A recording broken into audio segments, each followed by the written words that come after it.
Sam Cooke, singer, songwriter, civil rights activist, and entrepreneur. His pioneering contributions to soul music contributed to the rise of Aretha Franklin, Bobby Womack, Al Green, Curtis Mayfield, Stevie Wonder, Marvin Gaye, and Billy Preston, and popularized the likes of Otis Redding and James Brown. He's been recognized as the inventor of soul music. Samuel Cooke was born in Clarksdale, Mississippi in 1931. He added the E to his last name in 1957 to signify a new start on his life. He was the fifth of 8 children of the Reverend Charles Cooke, a minister in the Church of Christ, Holiness, and his wife, Annie Mae. The family moved to Chicago in 1933.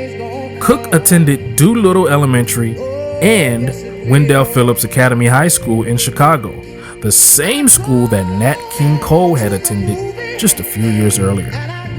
Sam Cooke began his career with his siblings in a group called the Singing Children when he was just 6 years old. He first became known as lead singer with the Highway QCs when he was just a teenager, having joined the group at the age of 14.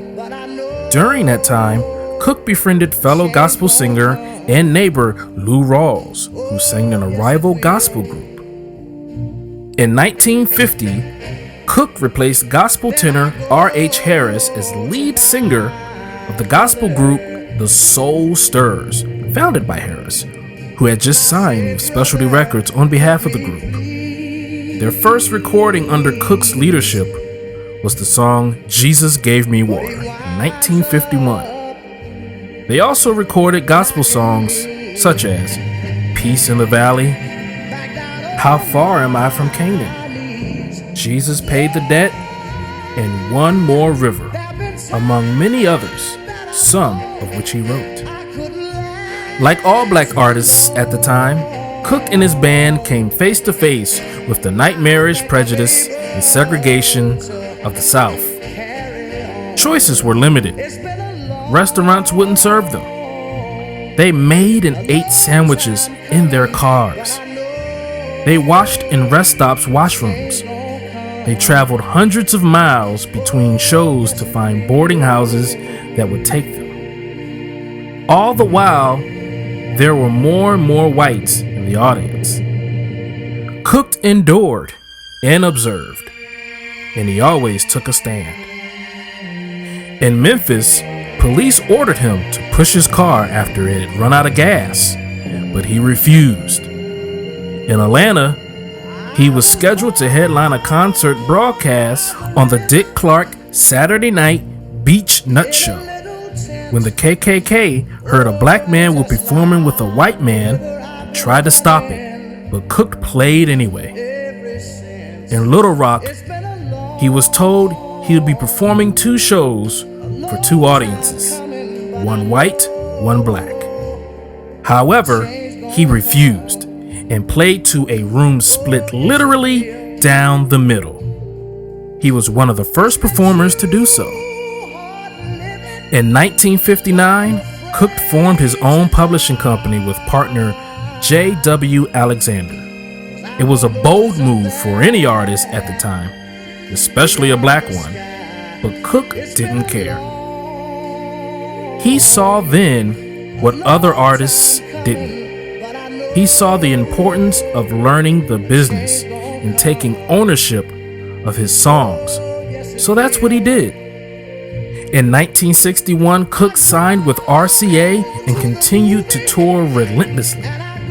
He returned to Memphis in another segregated audience at Ellis Auditorium. He refused to play unless the audience members were seated together. His requests were denied, and he was met with threats, but he didn't back down.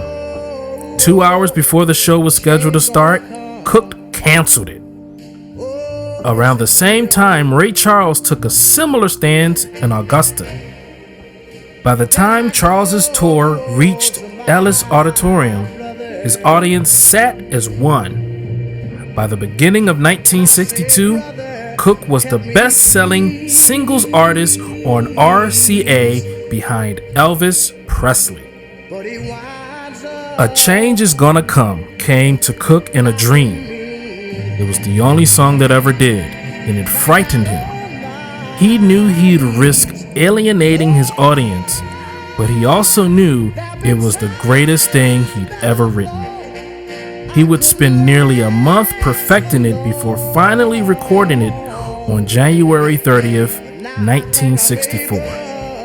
It would be his swan song. By its own might, A Change Is Gonna Come reached the people. It was almost instantly adopted as an anthem of the civil rights movement. Cooke was becoming a prominent figure in the movement. On December 11th, 1964, Sam Cooke was shot and killed by Bertha Franklin. The legacy that Sam Cooke leaves behind is large and towering. He helped to shape music, a movement, and a culture. He leaves behind a golden voice and an ocean of songs. He leaves behind a lesson in the art of observation and the power of action. He leaves behind an epic and a swan song. A Change Is Gonna Come is said to have been played at the funeral of Malcolm X and at the home of Rosa Parks upon the assassination of Dr. Martin Luther King Jr. More recently, it was played at the inaugural celebration in Washington when we elected our first black president. A change gonna come. Oh, yes it will.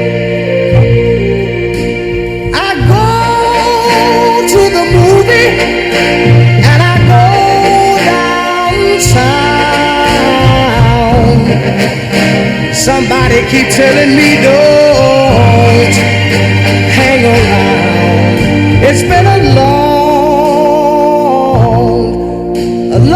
time coming, but I know a change gonna come. Oh, yes it will. Then I go to my brother and I say, brother, help me please. But he winds up